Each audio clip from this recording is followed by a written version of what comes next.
Good afternoon, everyone who's with us today.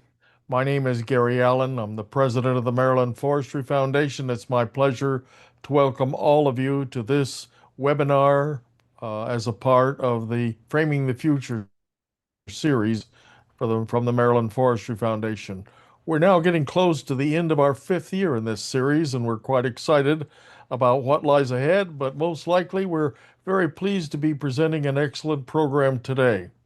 We've also been joined by a number of agency representatives and, of course, by our facilitator, one of our early Mel Fellows, and urban forester from the city of Baltimore, Megan Carr. Megan, take it away, please. Thank you, Gary. So welcome everybody. We're going to kick off the discussion here in just a moment where we're going to learn about the Maryland Urban and Community Forest Committee, which has been functioning for some time, made a lot of great impacts statewide, and posed to expand those impacts and improve and keep growing in the coming years. So we hope that folks are interested and ready to get involved. A couple of quick housekeeping notes for our audience. We welcome your questions, and we will have time at the end of today's session for our panelists to answer your questions. As those come up, please drop those into the Q&A chat box that you can find at the bottom of your screen. Just look for Q&A, and we will answer those questions at the end of today's session. As a reminder, today's session is also being recorded and will be hosted on the Maryland Forestry Foundation website, where you can also view other installments in the webinar series. So when you go over to marylandforestryfoundation.org, look for the webinar series, and there are links to videos of our previous installments. So without further ado, I get to introduce you to the wonderful Wanda McLaughlin. She retired as a horticulturalist from the University of Maryland Extension in 2025 after over 31 years of service. During her tenure with the University of Maryland, she started volunteering with the Maryland Department of Natural Resources Forest Service in 1988, writing newsletter articles for the Baltimore City Forestry Board.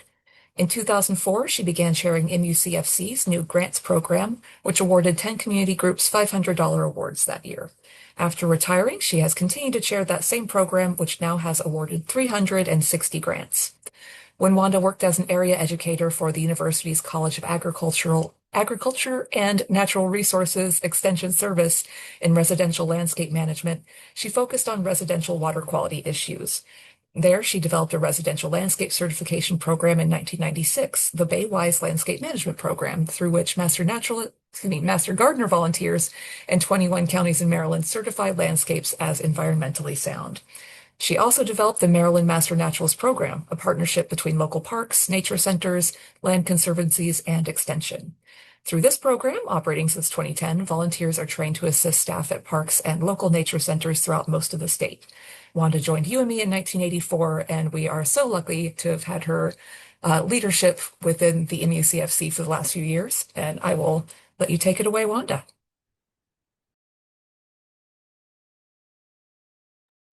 Wanda, you are still on mute. Right. Thank you, Megan, for the introduction. I'm going to share my screen. Believe this is, yeah. And I would like to talk to you this afternoon about the MUCFC grant program in particular. So let's see if I can advance. Okay, so a little bit about the history. I'm going to talk a little bit about history and give you some statistics, and then share with you some of the projects that we've been working or that our recipients have been working on. So the grant program began in 2004, and that's when we received money from Department of Natural Resources to help community organizations plant trees. And so during that grant cycle, we had one grant cycle. We gave out $500 grants to 10 organizations, and so we ended up giving away $5,000 that year. The following year, we increased the maximum award amount to $1,000, and then we created two grant cycles, one in the spring and another in the fall to coincide with optimum planting sessions. In 2005, we actually awarded a total of $17,000, over $17,000 to 24 organizations. Now, in 2026, we received funds from the Cheney Foundation of Anne Arundel County, as well as Chesapeake Bay Trust. And those funds helped us enhance our giving potential for 3 years, for the following 3 years. And similarly, in 2007, we actually received pass-through funds from the state to fund projects in counties along the I-95 corridor. So we were able to fund a lot more programs on projects with those funding. So by 2007, we actually increased both the amount of each grant to $1,500 and the number of grant cycles to 3. So we had one in February, one in June for spring plantings, and one in September. And the September one could be either for fall planting, late fall planting, or early spring. But by then, our program became so helpful, so useful to the community, we actually started to notice some organizations applying over and over again. So we called them repeaters. So because we had so many grants, unfortunately, in 2011, we decided to reduce the amount of our awards back to $1,000 just so we could fund more projects. And by 2019, we actually adjusted our funding cycles back to just 2 times a year, that is in February and July, to better reflect planting seasons for our applicants.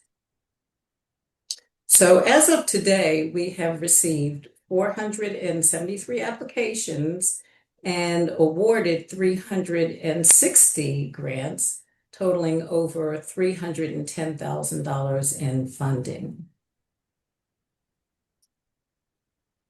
So the application process involves a lot of different steps, and I just wanted to make sure that everyone knew how that all worked. So when we began our program, our applicants filled out and mailed in paper applications. We now use an online application that is emailed directly to me for processing. Then let's see, just talking about the deadline. The complete applications must arrive in my email box by the end of the day, 11:59 p.m. on either January or July 15th. So those are the deadlines, July and January 15th, in order to be reviewed for that particular cycle. Applications must be signed by a local forestry board member, and this ensures that the local forestry board is aware of planting projects in their counties. The grant committee meets a week or so after the deadline to review those applications, and then we notify the organizations by letter of their award status within 2 weeks of the review.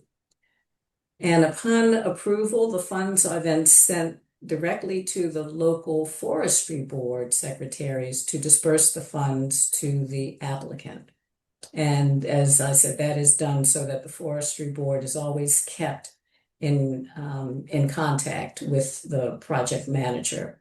And then a final report is due 1 month after the proposed completion date. And then finally, I'd like to mention a little bit about eligibility, because if a person doesn't turn in that final report, they are ineligible to apply for future funding.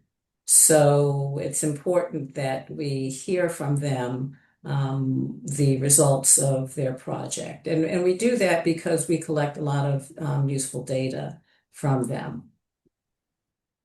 So now I'd like to cover some of the guidelines that if someone is interested in applying for our grant. So only organizations and not individuals may apply for our funding. So that means a community association, municipal schools, towns, and we tend to help out smaller towns a lot. And so we're really happy about that. So the projects must take place on public land. So we can't fund projects that, like, we can't purchase trees or pay for the purchase of trees that are going to be planted on someone's personal property. It's got to be on some public land, and that could include school grounds, parks, town centers, or municipal properties. We will give matching priority in receiving grants. So if someone has another organization that's matching some of the funding that we give, we will give that particular grant or project a priority in funding. And our overarching goal is to increase the urban canopy, tree canopy in Maryland. Now, I've created a couple of charts, and I hope you don't get too scared by these charts. The first one is, and there's a lot of information in these charts, but the first one is funds awarded by the county. So we funded projects in every county in the state of Maryland except one, and that one happens to be Wicomico County. So this chart shows the amount of funding that we've dispersed over the years. And so I'll give you a moment to find your county and see how much funding you receive. You can see that Frederick and Howard County have received the greatest amount of funding. Funds dispersed by year. So looking at this from a different perspective, this chart shows the amount of funds we give out each year. 2010 seemed to be a banner year. That's when we received 37 requests and ended up awarding 26 grants. Now, you may notice down here with at the bottom, I've added a couple of bits of information, blocks of information. And if you remember back in the history, we talked about between 2006 and 2010, the funding sources and the different funding sources. We had an increase in that, and you can see how much that affected the amount of grants that we gave out. And you see the time in orange, sort of a coral color, where we increased the cycles, the grant cycles from 2 to 3. You can see where we decreased the funding back down to $1,000. And in 2002, we joined forces with MDOT, which you'll hear about in a few minutes, but just so that you get a visual on when that all occurred.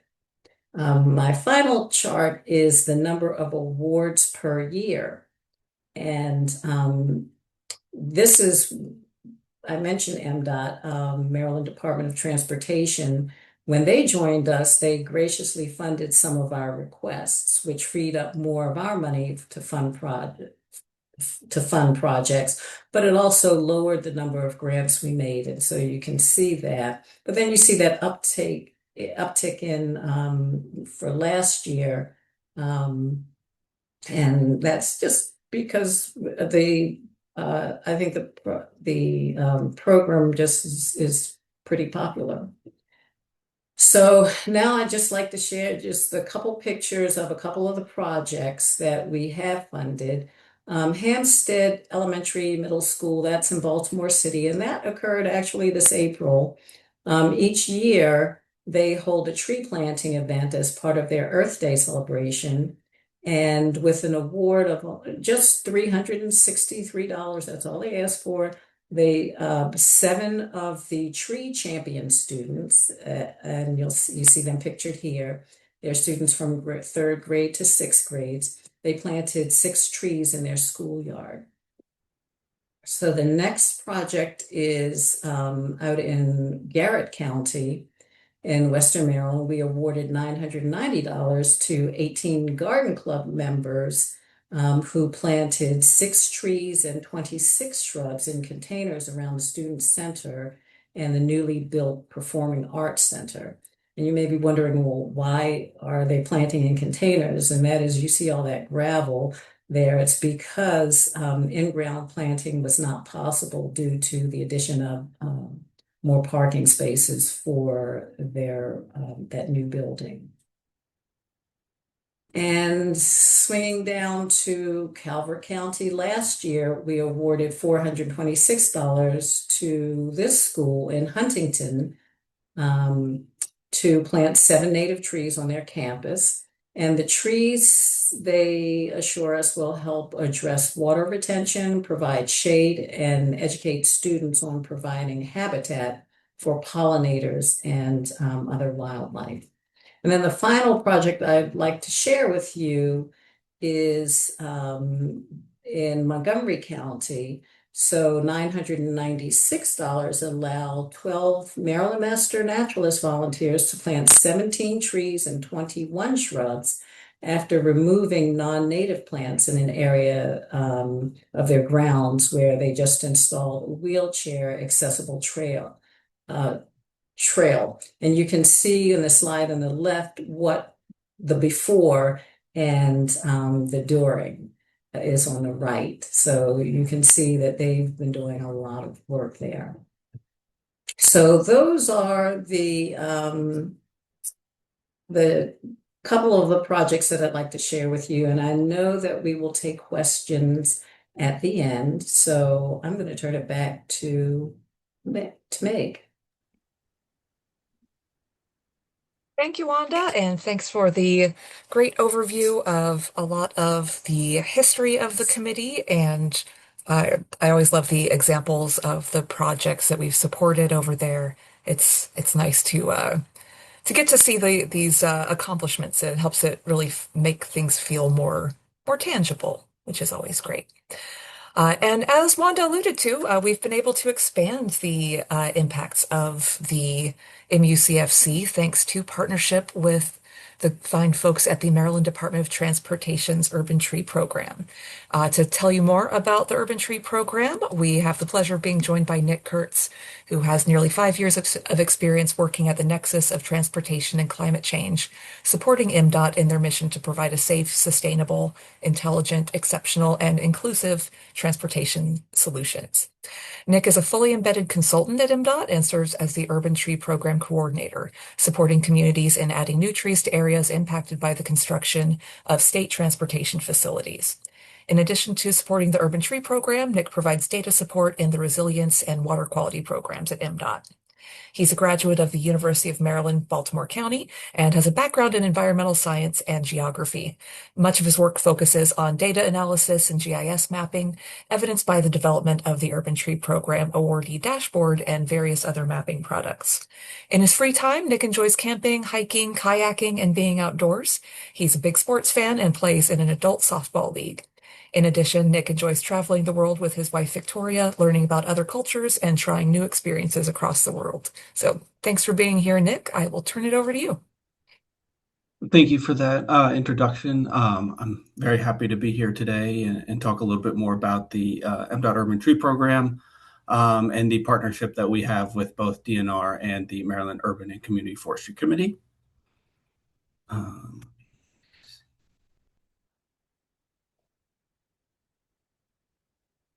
Okay, so before we get started with what the program is, just want to give a little bit of background and some context to MDOT. And so Maryland is pretty unique in the sense that all transportation modes are administered as one agency. We have the Maryland Aviation Administration that runs aviation in 2 airports in the state, the Maryland Port Administration, who deals a lot with shipping and the supply chain of goods. Maryland Transit Administration offering transit services across the state. All motor vehicle services are administered through the Maryland Motor Vehicle Administration, and then all of the roads are administered by State Highway. We have, I think, around 17,000 roadway lane miles as part of the state, and we coordinate with the locals on their roadways as well. We also have the Maryland Transportation Authority, and we also support the Washington Metropolitan Area Transit Authority, the Metro in Montgomery and Prince George's County. And so we are part of the Transportation Secretary's Office. That's the MDOT headquarters. And we're in the Environment and Sustainable Transportation Program, which is comprised of the Office of Active Transportation and Micromobility, who administer Complete Streets programs and bikeways programs. There's also the Office of Electric Vehicles, Climate Change, and Air Quality that help implement air quality compliance programs and expand the use of electric vehicles and electric vehicle charging across the state. And then we are the Office of Environment, which administers MDOT Urban Tree Program. We also have resilience water quality programs and energy efficiency programs as well. But more onto what we're here today, and that's the MDOT Urban Tree Program. So we provide funding to communities that have lost trees as a result of the construction and transportation facility projects. And to help administer this program early on, we met with DNR and MUCFC to help deliver these grants, because they're the experts on forestry across the state and have experience with running grant programs that are more on the environmental and tree planting side. And one big benefit of this program as well is that they help are counted towards the Maryland 5 Million Trees Initiative. That was established in 2021 to plant and maintain 5 million new trees across the state by 2031. Okay, and so why do we have this program, and why was it initially established?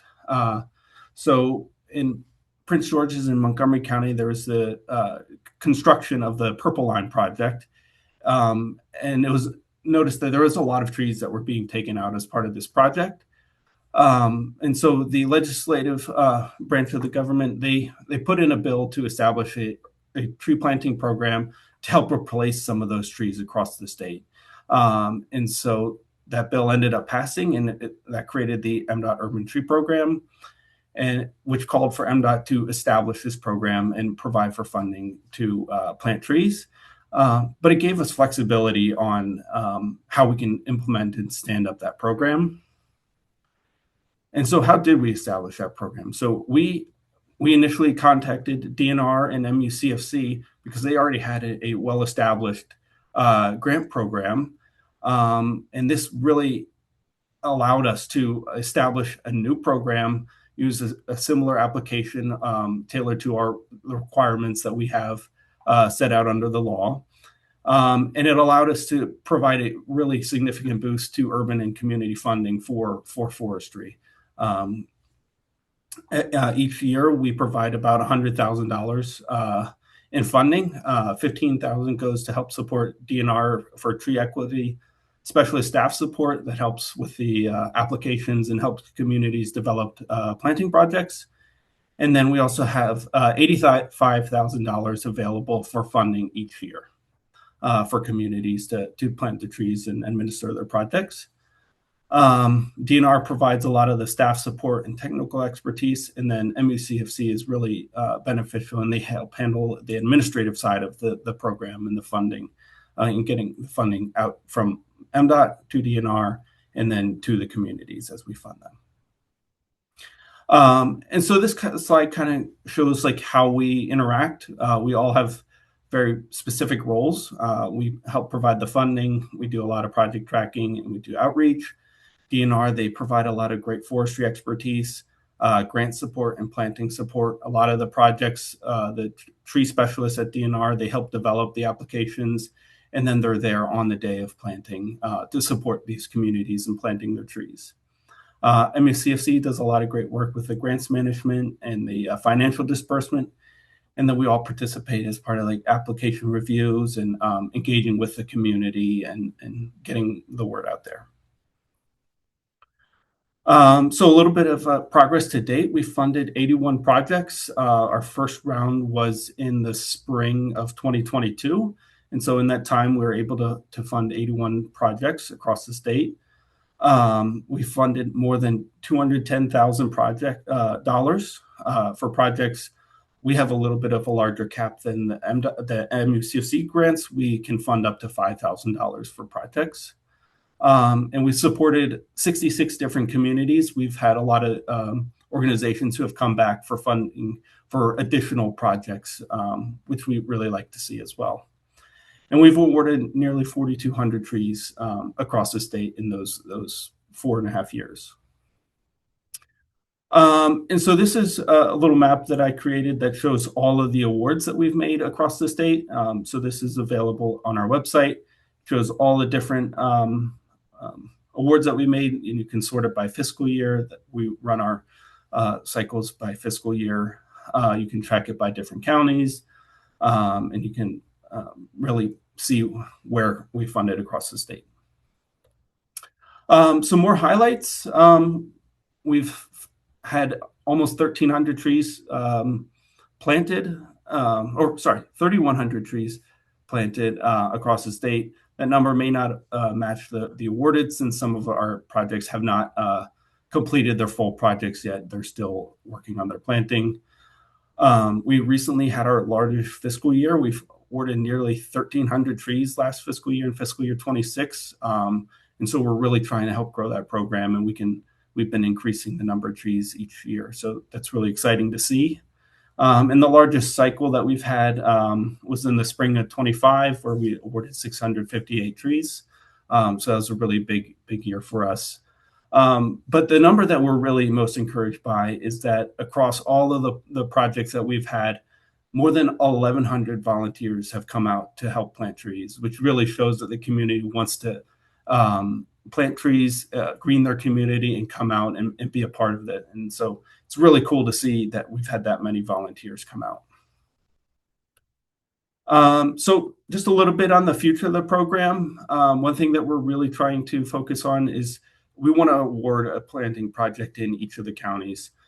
So far, we've had 13 of the 24 counties. That includes Baltimore City. They've had awards, but we're really trying to reach the entire state, and that all communities in urban areas can have a chance to plant trees.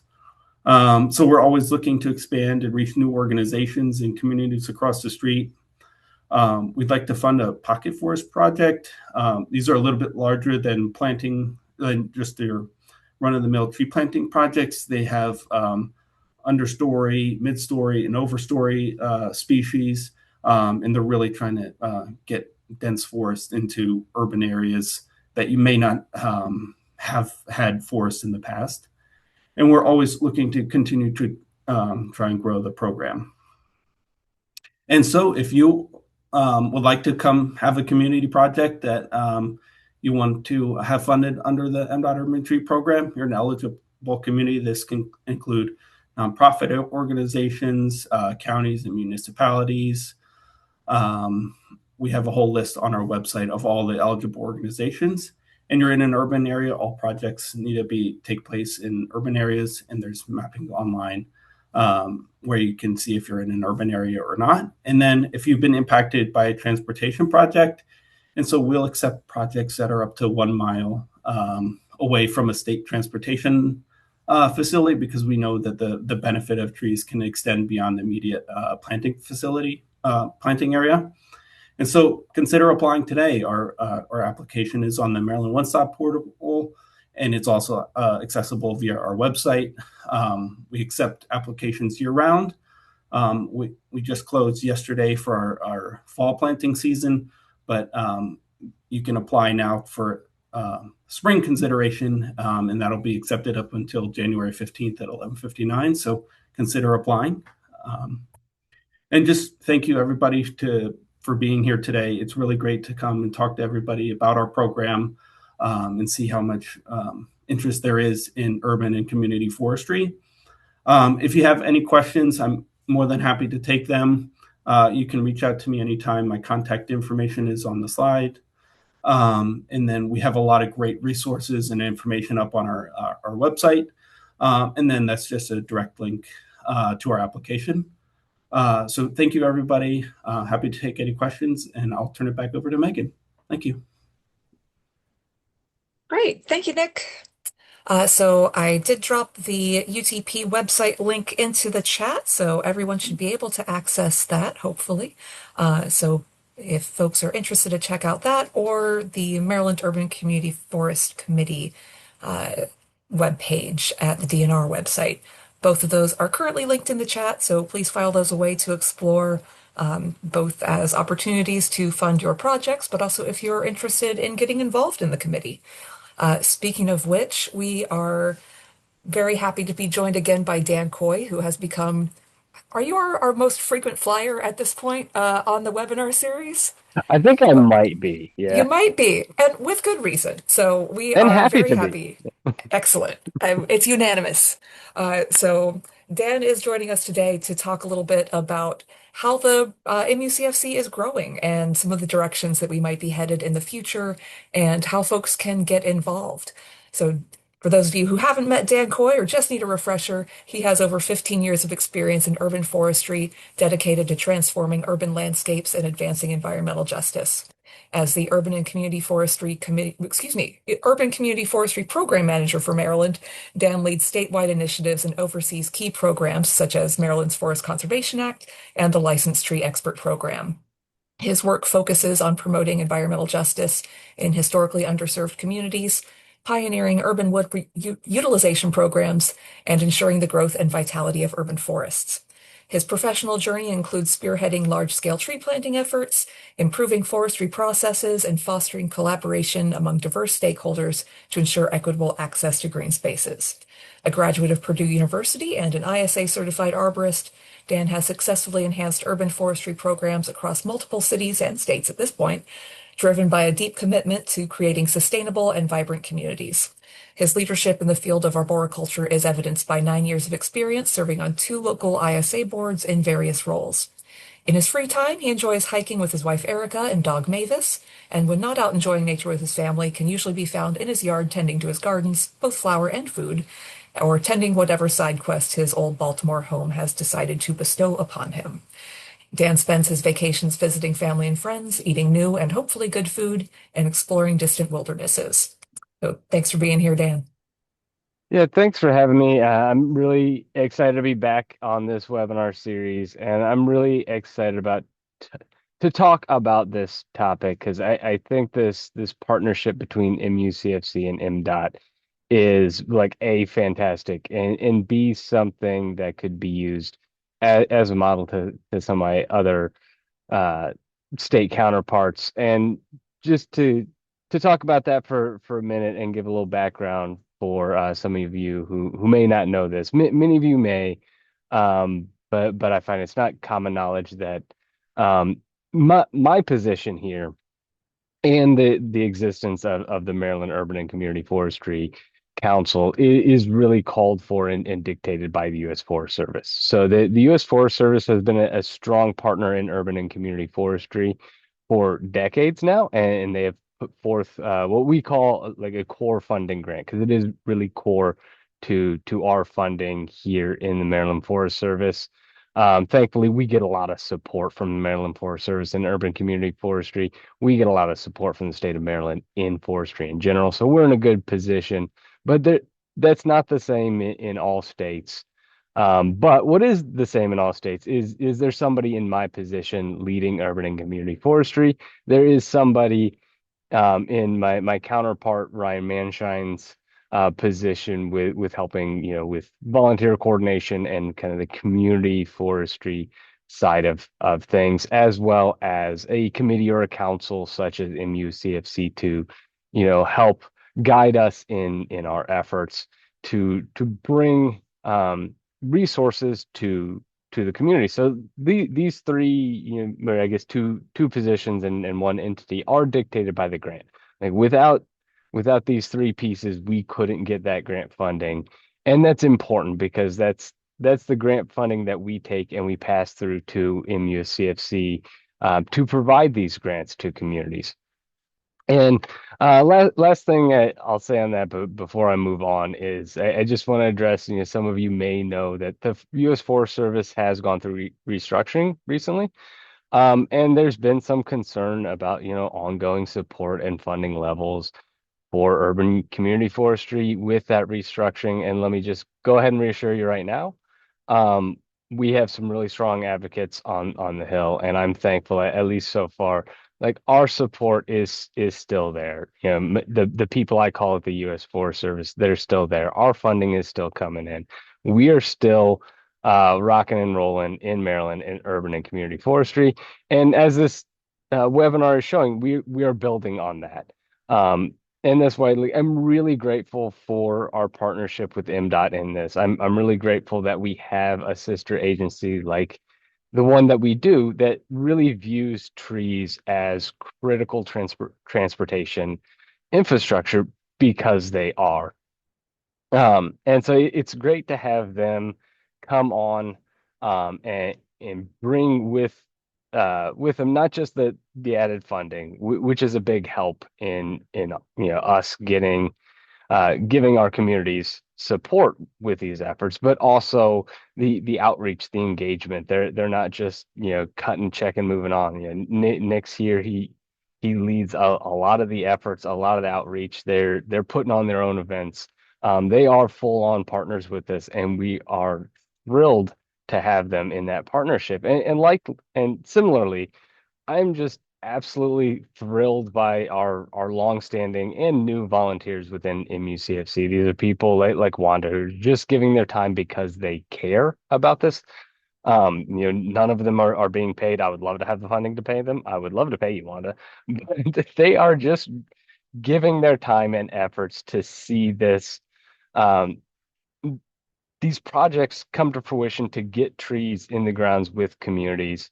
And I think what's really special with the grant program that we have here in Maryland, and I think the part that can get overshadowed sometimes because you look at our grant amounts, we've got $5,000, $1,500 for grants.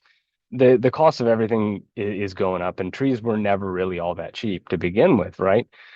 So that can seem like not a lot of money. And certainly when you look to some of the bigger programs like Chesapeake Bay Foundation gives out the big grant awards, millions of dollars to plant trees, street trees that would tick some of these same boxes. And you're like, well, they're putting in, so much more money, so many more trees. And that's great. And I'm not trying to dog on that, but those plantings, in my experience, aren't getting the added value that we see in this program in the community building that happens here. Our grant program has been structured now for decades and will continue in the future to really be focused on community outreach, to not just like get us contact with communities, but get communities in contact with themselves, get neighbors out talking to each other, planting trees, watering trees together, and building communities at the grassroots level, and to really make our urban forests robust and resilient.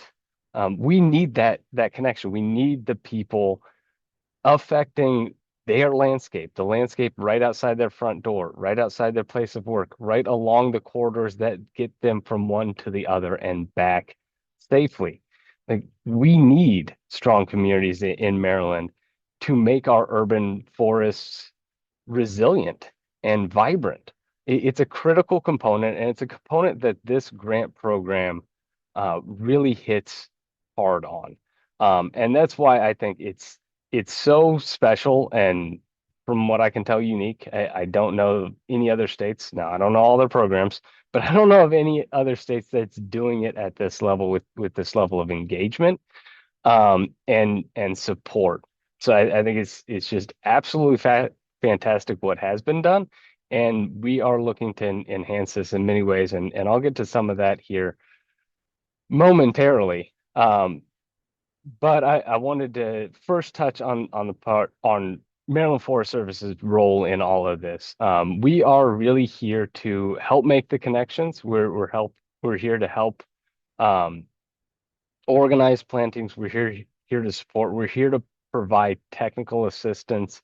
And we mean that. We have rangers, I have community foresters, we have people all over the state that can and will answer your questions either on the phone, via email, in person. We'll come out to your sites. We'll do site visits. We'll help you with your site plans.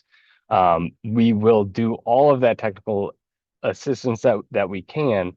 And the reason is kind of getting back to the why we're doing this, and I think why it's so special is we want to help build the communities. And a lot of times that does mean going into our smaller communities that aren't well organized, that haven't maybe ever gone for a grant before, and helping them through that process. That is the work that we really want to do. That's the work that I think is at the heart of this grant program. We're not about counting the number of trees that we put in the ground. And I know we saw a bunch of stats on that. And yeah, we do count those trees. And I have to report those back to the US Forest Service as part of the grant. Like that's an important component, but that's not why we're doing it. We're doing it for the community building.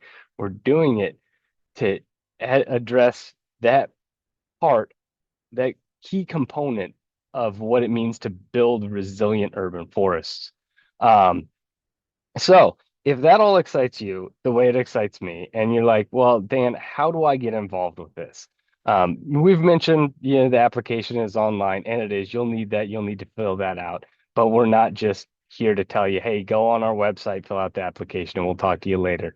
Um, there's more to that, more to it than that, and there's more support from us for that. So if you want to find out how to get involved, I would say first and foremost, if you aren't already in contact with your forestry board, your county, or in the case Baltimore City Forestry Board, please do. This once again, these are volunteer organizations. These are people, very passionate people, wanting to do this work. In many cases, very knowledgeable people, and they don't need our assistance. They frequently will put these together, without a lot of our assistance.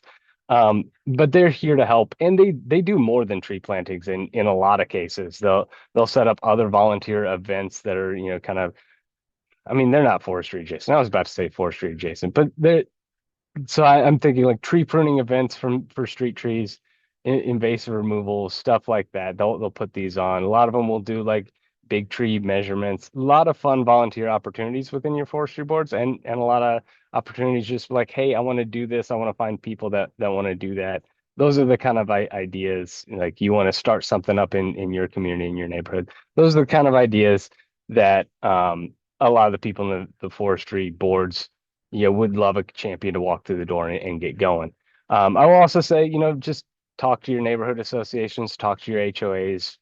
Chances are you have a neighbor that also wants to do this. So, get together and start building that volunteer base, start building that community, and talk to them, and maybe bring them to the forestry board. I'll also say, like I said, our staff is here for support, and you can find us on our website, and hopefully Megan's dropping the link in the chat now for that. So we have on the Maryland Forest Service website a contacts page where you can click on your county. You can find out all of our county contacts in your area, and feel free to reach out to us at the local offices. And we're happy to take your questions. We're happy to come out, as I said. As Nick mentioned, we just closed one of the grant rounds a day ago. So sorry, you're too late to apply for that round. But good news, there's another round coming. You got about 6 months, probably more like 3, if to put your plan together and your application together.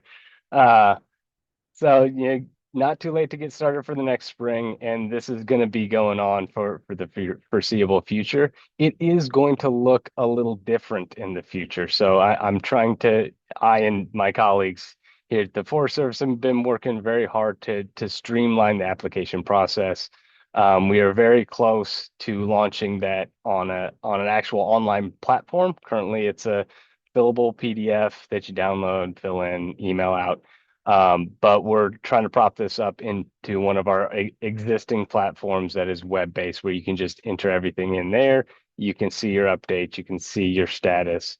So I think that'll be really good for our applicants, and much like um, the partnership between Maryland Forest Service and MDOT, uh, bringing kind of those two grant programs together. We're looking to do that with some of our other grant programs here in the Maryland Forest Service and just have one overarching application so that our applicants can be like, well, I want to do this project, but I don't know what grant to apply to. Don't worry about it. Like just apply, get your documentation together, fill out the application. It will, in and of itself, it's pretty digitally complicated, steer you towards the right application. But on the back end, we're going to be looking at that and be like, okay, what pool of money can we, well, fund this project at, you know, to maximize what we're able to bring to, good projects that come under our review and get approved. So that's another barrier that we're trying to remove to our applicants. Just trying to make it easier and more streamlined for application in the future. But that doesn't mean we're going to stop any of the other support that we're having. This is all additive to try to make things easier and better and reach our communities. Looking at you, Wacomico, really want to get a project in there. And like Nick said, we want to get this funding out to everybody across the state of Maryland. And with that, I will kick it back to Megan. Great. Thank you so much, Dan. And yeah, I always love an impassioned speech about the value of trees. It's and really like the intersection of trees and community. So I'm feeling jazzed, and I hope others are too, and thinking of ways to get involved. I definitely recognize some names in the chat of, or in the participants rather, of community leaders who may have some ideas for projects of their own where they could use some support from MUCFC or MDOT, or perhaps a combination of the two. So I hope you all will be following up with us and getting in touch. So far, we just have one question from the great Don Callahan, wondering about figuring out eligibility. So I think that there are and maybe both Wanda and Nick can address these in terms of the eligibility of communities, geographical constraints, or anything along those lines. Nick, if you'd like to start with the MDOT requirements, as I think they're a bit more stringent. Yes, thank you.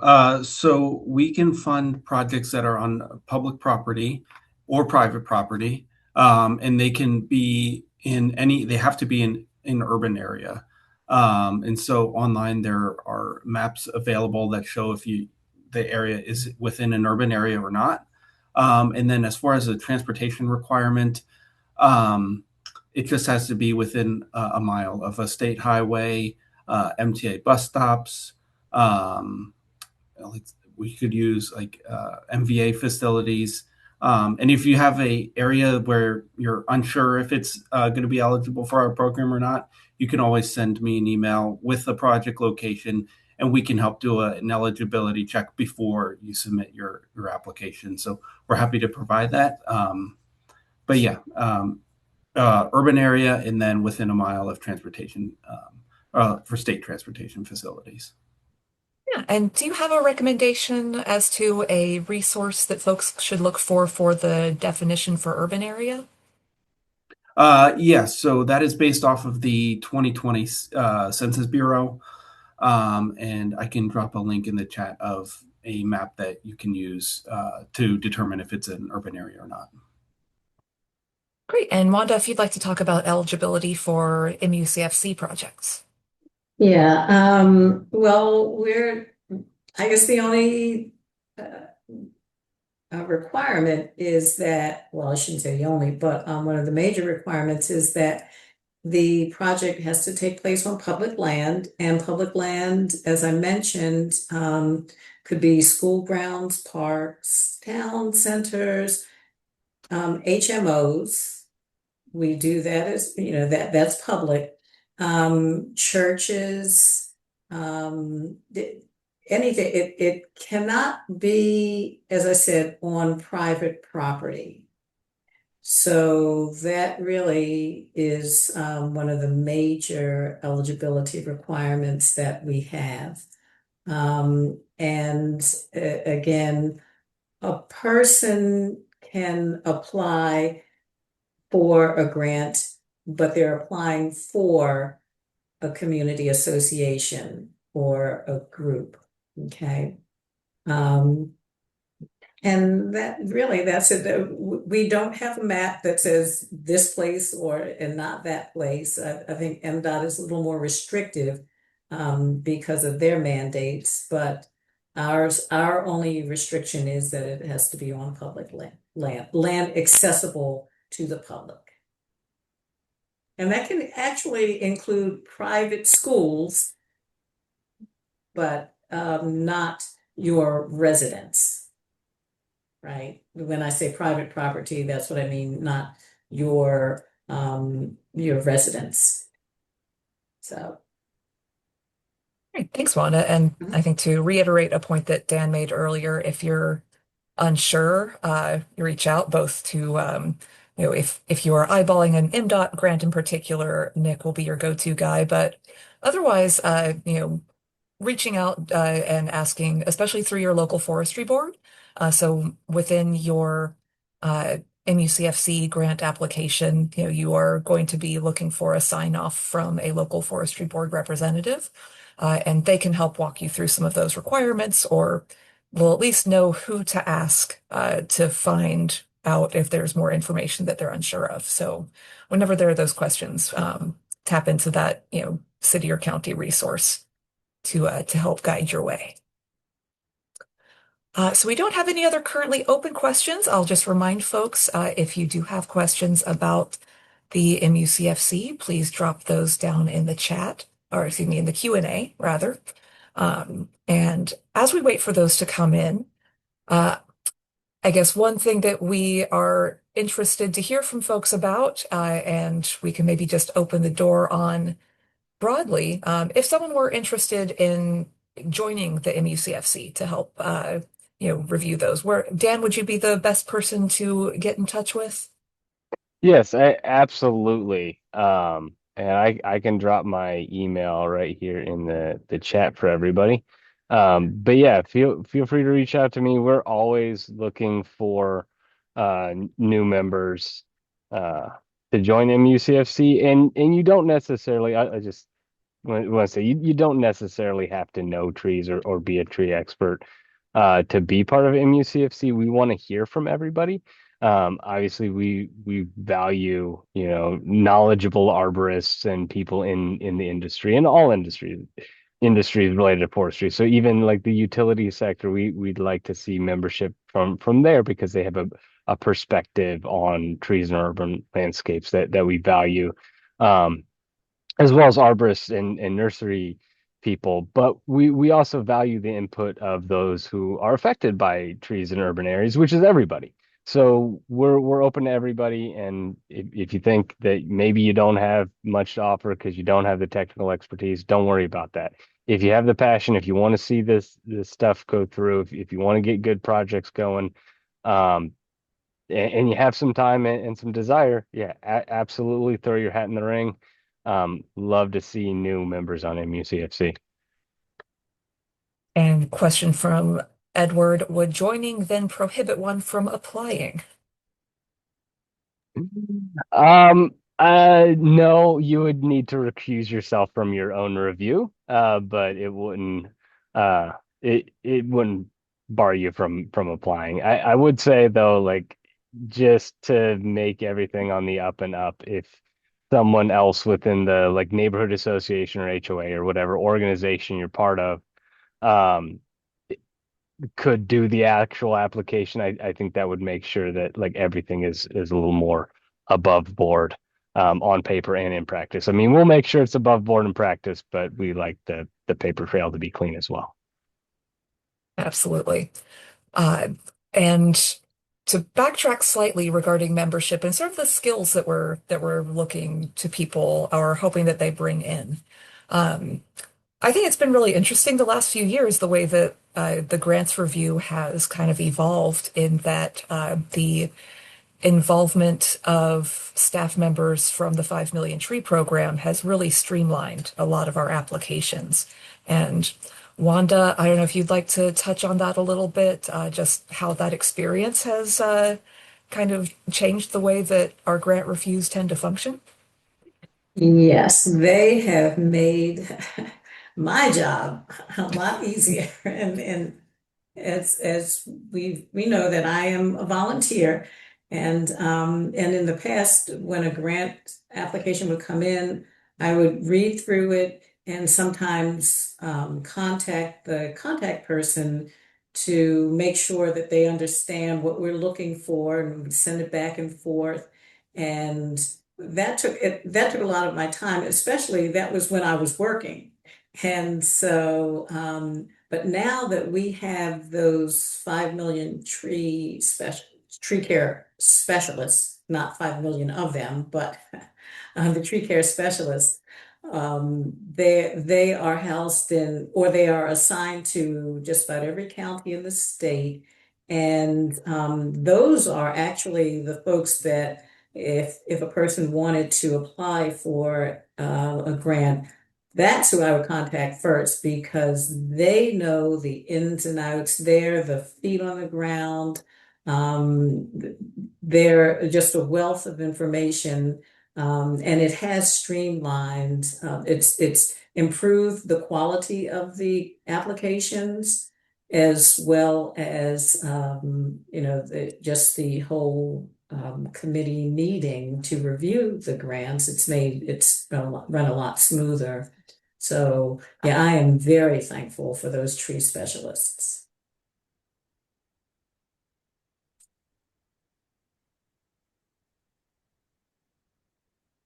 Right. So we currently don't have any other questions in the chat, but we have about 3 minutes left in our time together. So I'll invite folks to squeeze in an additional question if they so wish. But otherwise, Gary, if you have any final questions for the panel. I don't have any final questions. I did want to thank them for their presentations, and I wanted to say how excited I think that all of us in forestry in Maryland are about the support that MDOT has brought to the work of MUCFC. It's expanded its perspective, it's enhanced its impact, and involved a great many more people in the program itself. And I must admit that I think is a compliment to the work that they have done in the past, particularly the history that Wanda outlined a little bit earlier. Our transparency and the competence with which she has administered these programs in cooperation with the other members of the committee is certainly been rewarded by the growing support and interest in all of these programs. So I want to thank Nick and Dan, obviously, is a new addition to this, and the other members of MUCFC. And I couldn't help but notice that another MDOT staff person who's been very vital in helping expand this engagement is with us today, and that's Allison from the same office, I think, that Nick represents at MDOT. So again, their involvement has really brought a real breadth of impact to the program that I think we could all appreciate. If you don't mind, Megan, let me simply close, not with further comment on the work of MUCFC, which I urge all of you to go online and take a look at on the DNR website, or some additional information on MarylandForestryFoundation.org website. And this webinar will be posted on the MarylandForestryFoundation.org website in the coming week. So you'll be able to see it and share it with your friends as well. I want to thank all of you for joining us today and invite you to look ahead at the next several programs. As I indicated in my opening comments, we're drawing to near the close of our 5th year of this program and ready to kick off our 6th. Our last and final program for the 5th year, which would be in August, is on deer management, one of these perennial topics we've visited a couple times over the past 5 years because there's strong interest in what to do about it in many different jurisdictions across the state, and there are continuing opportunities and expanded knowledge about how to deal with deer browse and its effect on urban forestry throughout the state. Join us next month for that really interesting and informative webinar. In September, our anniversary session will return, and we have an absolutely unique program. There is a brand new book on urban forestry and human well being, published by one of the nation's outstanding research scientists, Dr. David Nowak. It's currently just becoming available in your local book publishing outlets. It's available this coming week on Amazon, I'm told.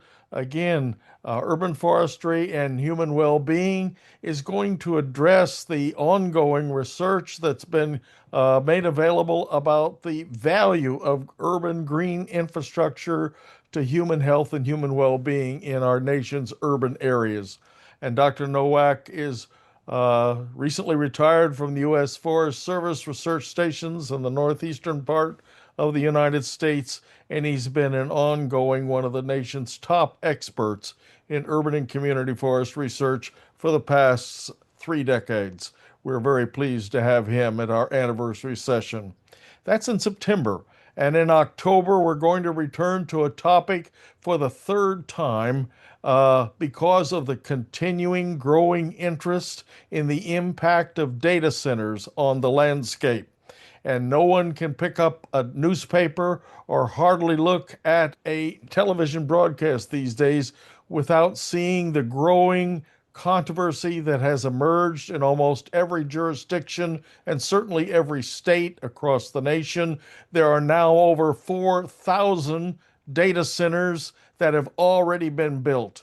In this year alone, the technical industry will invest more than $1 trillion in the construction of data centers.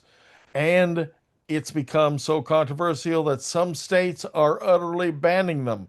Just this past week, the state of New York banned the further construction of data centers in that state. And it turns out that more than 1,500 are still proposed in various stages of development across the country. This is an ongoing impact of artificial intelligence in our lives and how it's impacting both the environment, the use of energy, water resources, and ultimately the way that each of us conducts our daily lives and the future of work itself in the United States and across the world. Join us for a unique panel that'll be on available in October to talk about its impact in our region, one of the early investors in this area because the highest concentration in the nation of data centers is in Northern Virginia. And Maryland alone is not exempt from this. We have over 50 of them right here in Maryland. We look forward to having you join us in the next quarter for these exciting opportunities to learn more about how the future of forestry is being framed by the decisions made today. Thank you very much, Megan. Thank you very much for our panel for joining us. We look forward to your future participation and follow-up in this work in a variety of ways. Thank you, Megan, for your wonderful facilitation again of this series. Good evening, ladies and gentlemen, and we look forward to seeing all of you next month in Framing the Future. Take care.